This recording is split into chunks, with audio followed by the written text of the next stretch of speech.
नमस्कार, जी न्यूज पर बिलासपुर और प्रदेश भर की तमाम ताजा तरीन खबरों के साथ मैं प्रेरणा। खबरों की ओर बढ़ने से पहले आइए नजर डालते हैं आज की हेडलाइंस पर।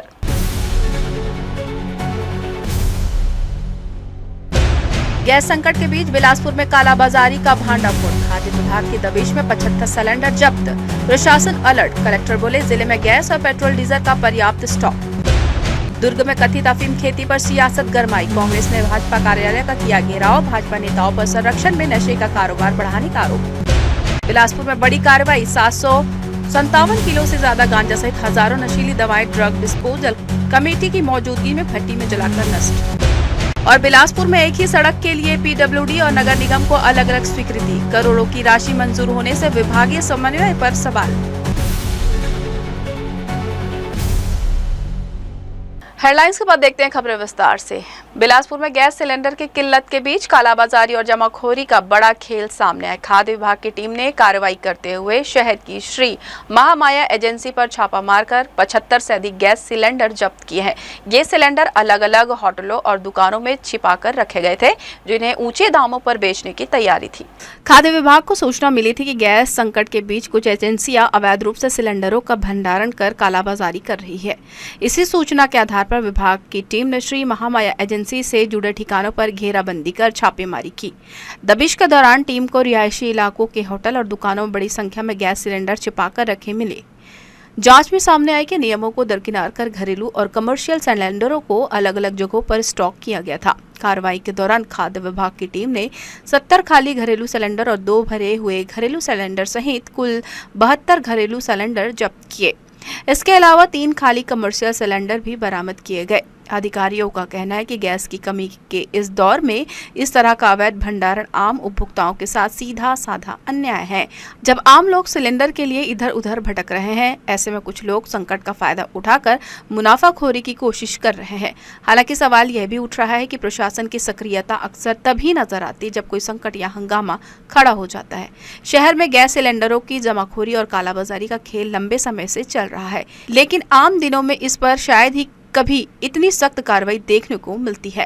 थोड़ा गैस से किल्लत है, किल्लत नहीं है बल्कि थोड़ा सा सप्लाई में ऐसा लोगों को लग रहा है कि सब दिक्कत है करके, तो इसी परिप्रेक्ष्य में कलेक्टर साहब के निर्देशानुसार हम लोग कल आकस्मिक कई प्रतिष्ठानों में चेक किए। इसमें सिपत चौक में फर्म है श्री महामाया विवेक जायसवाल के यहाँ, उनके यहाँ सिलेंडर मिला है और उनके जो जहाँ रहते हैं वहाँ हॉस्टल बच्चों के राम ने वहाँ भी सिलेंडर मिला है।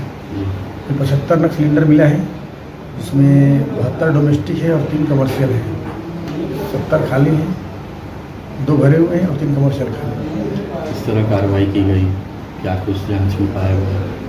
अब इसमें यह है कि द्रव्य पेट्रोलियम प्रदाय वितरण विनियमन आदेश 2000 का उल्लंघन है ये, क्योंकि ये शायद रिपिंग भी का मामला हो सकता है, क्योंकि 5 बांसुरी यंत्र मिला है और मशीन भी है।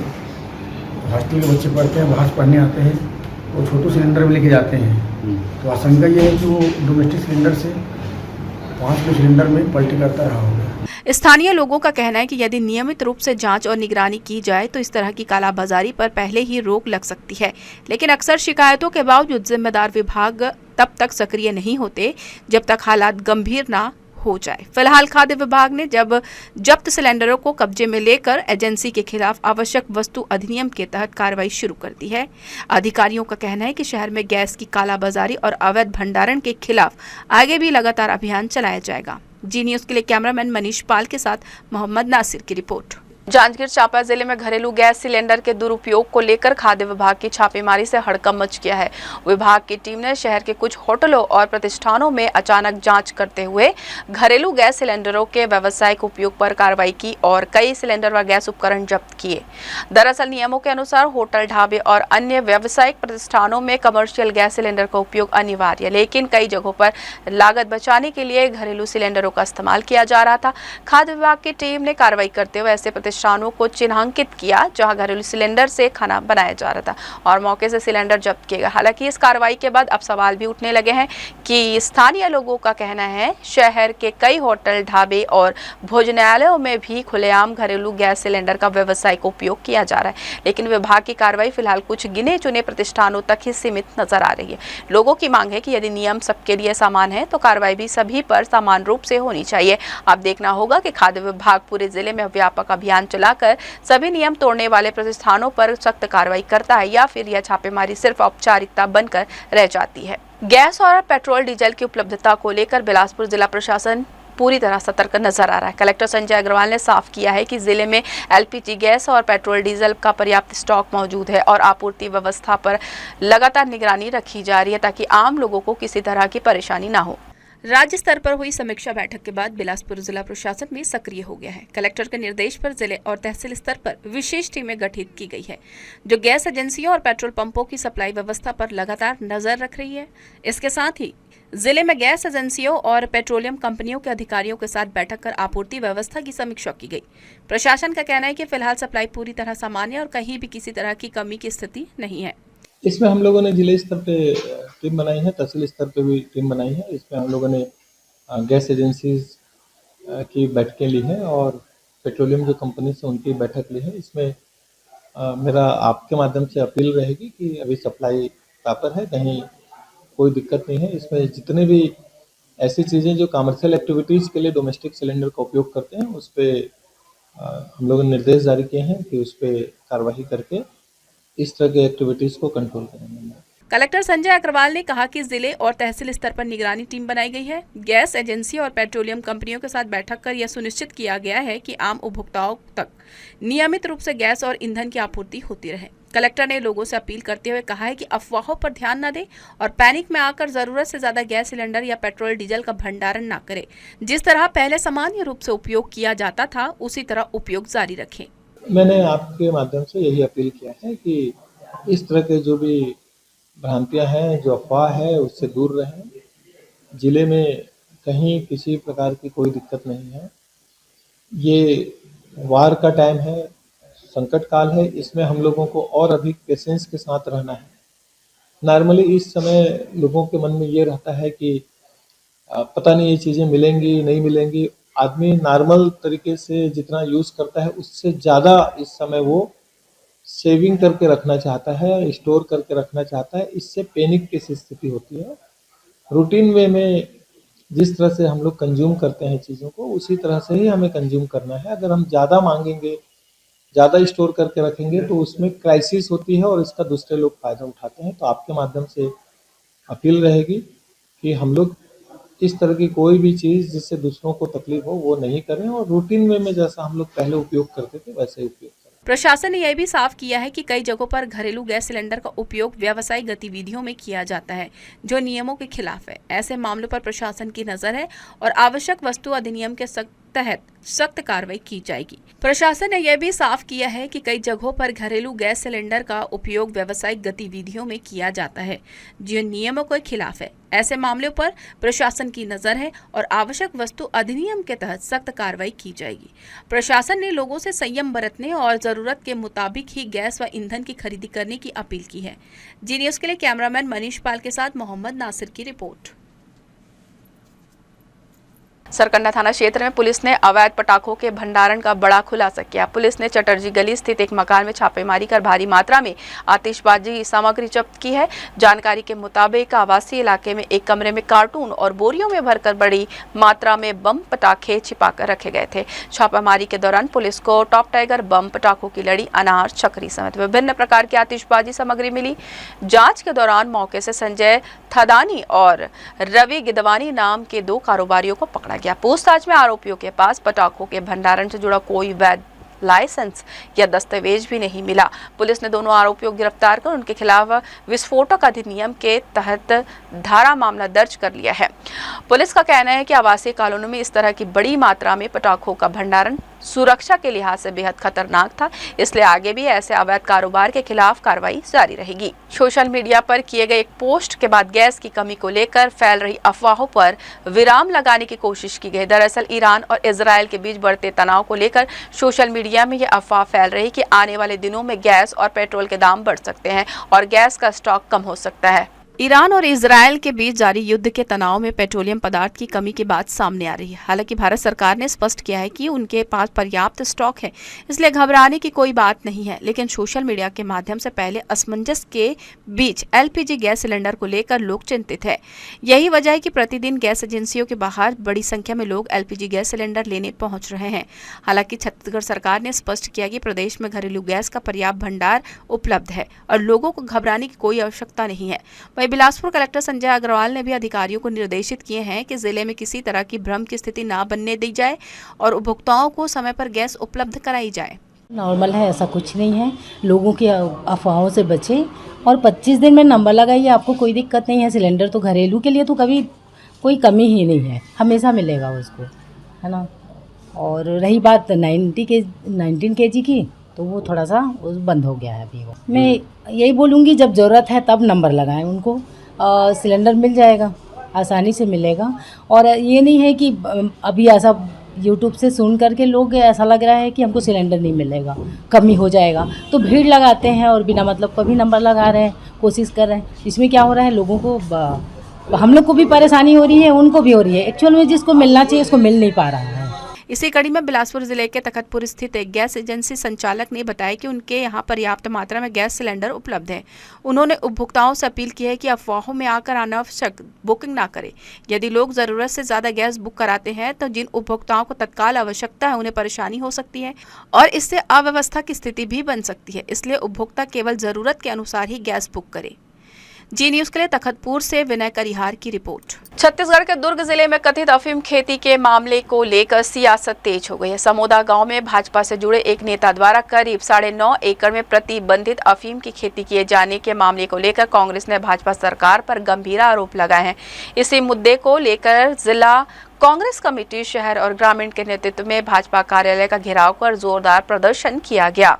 प्रदेश कांग्रेस अध्यक्ष के निर्देश पर गुरुवार को जिला कांग्रेस कमेटी ने भाजपा कार्यालय का घेराव किया। दरअसल छत्तीसगढ़ में विभिन्न स्थानों पर अफीम की हो रही खेती और उसमें भाजपा नेताओं की संकल्पित पर कांग्रेस आकर्षित है और इसे लेकर कांग्रेस आंदोलन कर रही है। लिहाजा गुरुवार को बड़ी संख्या में कांग्रेस कार्यकर्ता इमलीपारा मुख्य मार्ग के पास एकत्र हुए और वहां से रैली निकालते हुए भाजपा कार्यालय की ओर कूच किया। प्रदर्शन को देखते हुए पुलिस प्रशासन ने पहले से ही सुरक्षा के कड़े इंतजाम किए थे। भाजपा कार्यालय के बाहर बैरिकेडिंग लगाकर बड़ी संख्या में पुलिस बल तैनात किया गया था। प्रदर्शन के दौरान कुछ कार्यकर्ताओं ने बैरिकेडिंग तोड़ने की कोशिश भी की, लेकिन पुलिस की मौजूदगी में स्थिति नियंत्रण में रही और प्रदर्शन शांतिपूर्ण ढंग से संपन्न हुआ। कांग्रेस नेताओं का आरोप है कि भाजपा सरकार के संरक्षण में प्रदेश में नशे का कारोबार बढ़ रहा है और युवाओं का भविष्य खतरे में डाला जा रहा है। छत्तीसगढ़ के फंस रहे हैं और भाजपा के नेता उस समय अफीम की खेती कर रहे हैं। ये ऐसे चलेगी सरकार? भारतीय जनता पार्टी के खिलाफ आज ये सांकेतिक प्रदर्शन था। भारतीय जनता पार्टी के कार्यालय को प्रदेश कांग्रेस के नेतृत्व में हमने घेरा, लेकिन आने वाले समय में ये सूखे नशे की सरकार यदि सुधरती नहीं है तो उग्र से उग्र आंदोलन करेंगे और सुधार के रख देंगे इस सरकार को। पूरे प्रदेश में 3 जगह अफीम की खेती मिली है और इसमें संलिप्तता जो है भारतीय जनता पार्टी के कार्यकर्ताओं की है, नेताओं की है। कांग्रेस ये आरोप लगाती है और ये सत्य भी है कि बगैर भारतीय जनता पार्टी के नेताओं के संरक्षण में अफीम की खेती प्रदेश में नहीं हो सकती।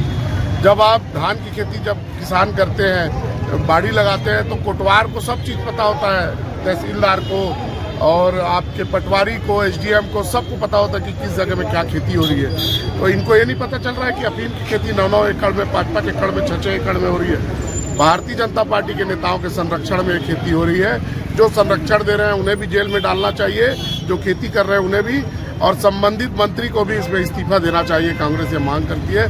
जब तक ये मांग पूरी नहीं होगी कांग्रेस सड़क की लड़ाई लड़ती रहेगी। छत्तीसगढ़ धान का कटोरा था, अब भारतीय जनता पार्टी इसको अफीम का कटोरा बना रहे हैं। उड़ता छत्तीसगढ़ अब पूरे देश में जानने लग गया है कि छत्तीसगढ़ उड़ता छत्तीसगढ़ की ओर अग्रसर हो रहा है। भारतीय जनता पार्टी के शासन में यहाँ के अधिकारियों व मंत्रियों के संरक्षण में अफीम की खेती हो रही है और अफीम की खेती करने वाले भारतीय जनता पार्टी के बड़े नेता हैं और उनको संरक्षण देने का काम यहाँ के प्रशासन और सत्ता में बैठे लोग कर रहे हैं, जो छत्तीसगढ़ के लिए बहुत ही दुर्भाग्य की बात है। जो FIR दर्ज हुआ है उसमें मजदूर का नाम पहले नंबर पे, दूसरे मजदूर का दूसरे नंबर पे, और जो विनायक ताम्रकार जो मुख्य अभियुक्त है जिसके नाम से जमीन रजिस्ट्री है, जो खेती कर रहा है और जो 150 एकड़ सरकारी ज़मीन को कब्जा करके रखा है, उसका नाम तीसरे नंबर पे रखा गया है। उसको हथकड़ी भी नहीं लगाई गई है। इससे पता चलता है कि भारतीय जनता पार्टी विनायक ताम्रकार को संरक्षण दे रहा है। और अब तो बलरामपुर में, कुसमी में और भी जगह अफीम की खेती का पता चला है। कांग्रेस का कहना है कि दुर्ग के बाद बलरामपुर के 2 स्थानों पर भी अफीम की खेती के मामले सामने हैं, जिससे यह मुद्दा अब प्रदेश की राजनीति में बड़ा रूप ले सकता है। कांग्रेस नेताओं ने चेतावनी दी है कि यदि ऐसे मामलों पर सख्त कार्रवाई नहीं हुई तो आगे और उग्र आंदोलन किया जाएगा। जी न्यूज़ के लिए कैमरामैन मनीष पाल के साथ आलोक अग्रवाल की रिपोर्ट। छत्तीसगढ़ में बिजली बिल नहीं पटाने वाले उपभोक्ताओं की बढ़ती संख्या को देखते हुए राज्य सरकार ने बड़ी राहत दी है। मुख्यमंत्री ने गुरुवार को मुख्यमंत्री बिजली बिल भुगतान समाधान योजना 2026 का शुभारंभ किया। इस योजना के तहत बिजली उपभोक्ताओं पर लगे सरचार्ज को पूरी तरह माफ किया जाएगा। प्रदेश के लगभग 28 लाख उपभोक्ताओं पर कुल 1659 करोड़ रुपए का बकाया है, जिसमें करीब 760 करोड़ रुपए सिर्फ सरचार्ज का है। सरकार ने इस पूरे सरचार्ज को माफ करने का फैसला किया है, जिससे उपभोक्ताओं को बड़ी राहत मिलेगी। योजना के तहत उपभोक्ताओं को केवल मूल बकाया राशि ही जमा करनी होगी। यदि उपभोक्ता एक मुश्त भुगतान करते हैं या निर्धारित किस्तों में राशि जमा करते हैं तो उन्हें अतिरिक्त छूट का भी लाभ दिया जाएगा। मुख्यमंत्री ने कहा है कि सरकार का उद्देश्य उपभोक्ताओं को राहत देना है, लेकिन इसके साथ ही ऊर्जा संरक्षण भी जरूरी है। उन्होंने लोगों से बिजली की बचत करने का आह्वान करते हुए प्रधानमंत्री की सोलर योजना का लाभ लेने की भी अपील की, ताकि भविष्य में मुफ्त बिजली की दिशा में प्रदेश आगे बढ़ सके। मुख्यमंत्री ने कहा कि छत्तीसगढ़ देश में 24 घंटे 7 दिन बिजली उपलब्ध कराने वाला अग्रणी राज्य है और इसे नंबर 1 बनाए रखने के लिए सभी की सहभागिता जरूरी है। हमारी सरकार ने निर्णय लिया और मैं धन्यवाद देना चाहूंगा हमारे ऊर्जा विभाग को, ऊर्जा विभाग के सेक्रेटरी, उनकी पूरी टीम को, इसके लिए अच्छा ये योजना का आज लॉन्च करवा रहे हैं। उनके परिश्रम के लिए हम धन्यवाद देना चाहेंगे। और इस योजना से 28,42,000 उपभोक्ता लाभ ले पाएंगे। इसमें हमारे घरेलू उपभोक्ता भी हैं जिनके घरों में बिजली है, और हमारे किसान भी हैं जो अपने खेतों में पानी पहुंचाने के लिए 3 HP का 5 HP का पंप लगवाए हैं। और जिस तरह से पंप में भी छूट है, 3 HP के लिए साल भर में 6,000 यूनिट का और 5 HP के लिए साल भर में 7,500 यूनिट का। लेकिन उसके बाद अगर बिजली की खपत होती है तो उसका पैसा देना पड़ता है। तो वो सब ऐसा मिला के करीब 1500 करोड़ से ज्यादा का बिल पेंडिंग था। और इस योजना से हमारे 28,42,000 लोग दोनों मिला के, घरेलू और ये पंप कनेक्शन वाले, आज 757 करोड़ रुपया इस योजना के माध्यम से सरकार माफ करने वाली है। अधिक से अधिक लोगों तक इस योजना का लाभ पहुंचे और अधिक से अधिक लोग जो बकायेदार की श्रेणी में आते हैं उनको हम उस श्रेणी से निकाल सकें, इसके लिए माननीय मुख्यमंत्री जी के निर्देश पे ये बहुत महत्वपूर्ण योजना मुख्यमंत्री बिजली बिल भुगतान समाधान योजना प्रारंभ करने का निर्णय लिया गया। मैं साथियों आप लोग की जानकारी के लिए बताना चाहूंगा कि इस योजना के अंतर्गत लगभग 29 लाख उपभोक्ता लाभान्वित होंगे और जो 29 लाख उपभोक्ता हमारे हैं उनके ऊपर जो बकाया बिल है वो 1567 करोड़ रुपए का है। 1567 करोड़ एक बहुत बड़ी राशि है जो बकाया है उनके ऊपर। और इसमें बहुत बड़ा एक जो राशि है वो सरचार्ज लगने के कारण भी हो गया है। तो इस बकाये बिल में से अब यह निर्णय लिया गया है कि जो सरचार्ज है वो 100% माफ कर दिया जाएगा। और हम सभी जानते हैं कि सरचार्ज लगभग आधी राशि का होता है। यदि काफी लंबे समय से बिजली का बिल नहीं दिया गया है तो लगभग आधी राशि उसमें सरचार्ज की हो जाती है। उसके साथ साथ जो मूल राशि है उसके ऊपर भी 10% या 5% की छूट अलग से दी जाएगी। यह निर्भर करेगा कि हमारे उपभोक्ता उस बिल का भुगतान जो बकाया बिल है उसको एकमुश्त करते हैं या किश्तों में करते हैं। शहर के विकास कार्यों की प्रगति का जायजा लेने के लिए आज अरपा नदी किनारे चल रहे विभिन्न निर्माण कार्यों का निरीक्षण किया गया। निरीक्षण के दौरान कोनी में बन रहे कन्वेंशन सेंटर में तैयार हो रहे 600 सीटर आधुनिक ऑडिटोरियम का भी अवलोकन किया गया। अधिकारियों ने निर्माण कार्य की गुणवत्ता, प्रगति और निर्धारित समय सीमा के भीतर कार्य पूर्ण करने के संबंध में जानकारी ली। निरीक्षण के दौरान MIC सदस्य श्याम साहू भी मौजूद रहे। उन्होंने निर्माण एजेंसी और नगर निगम के अधिकारियों से कार्य की वर्तमान स्थिति की समीक्षा की और आवश्यक निर्देश दिए। अधिकारियों ने बताया कि अरपा नदी किनारे किए जा रहे विकास कार्यों का उद्देश्य शहर को बेहतर आधारभूत सुविधाएं उपलब्ध कराना और क्षेत्र को आकर्षक बनाना है। कोनी में बन रहा कन्वेंशन सेंटर और 600 सीटर ऑडिटोरियम शहर में बड़े सांस्कृतिक, सामाजिक और शासकीय कार्यक्रमों के आयोजन के लिए महत्वपूर्ण साबित होगा। निरीक्षण के दौरान अधिकारियों निर्माण कार्य में गुणवत्ता बनाए रखने और तय समय में काम पूरा करने पर जोर दिया। इस दौरान नगर निगम के कई अधिकारी और संबंधित विभाग के कर्मचारी भी उपस्थित रहे। मुख्यमंत्री विष्णुदेव साय के नेतृत्व में चलाए जा रहे प्रोजेक्ट धड़कन के तहत बिलासपुर की 11 वर्षीय पीहू कार्के को नई जिंदगी मिली है।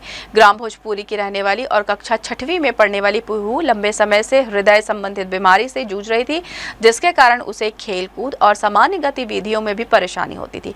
पीहू के पिता पुलिस विभाग में कार्यरत है और प्रोजेक्ट धड़कन के तहत आयोजित स्वास्थ्य जांच शिविर में उसकी जांच कराई गई।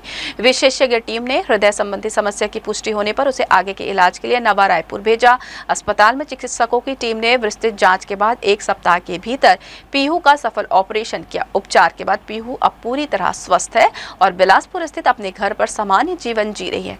वह पहले की तरह पढ़ाई लिखाई में मन लगा रही है और अपनी बहनों व दीदी के साथ खेल कूद का आनंद भी ले रही है। पीहू की मां इंद्राणी कार्के ने इस पहल के लिए मुख्यमंत्री विष्णुदेव साय और प्रोजेक्ट धड़कन की टीम का आभार जताते हुए कहा है कि समय पर इलाज मिलने से उसकी बेटी को नया जीवन मिला। प्रोजेक्ट धड़कन के लिए मुख्यमंत्री विष्णुदेव साय जी और जिला प्रशासन को धन्यवाद देती हूँ। मेरा नाम पीहू कार्के है। प्रोजेक्ट धड़कन के तहत मेरा ट्रीटमेंट हुआ है सत्य साई हॉस्पिटल में। इसके लिए CM सर को थैंक यू। बुलेटिन में खबरें अभी और भी है, वक्त तो चले एक छोटे से ब्रेक का। हम लौटेंगे जल्दी इस छोटे से ब्रेक के बाद।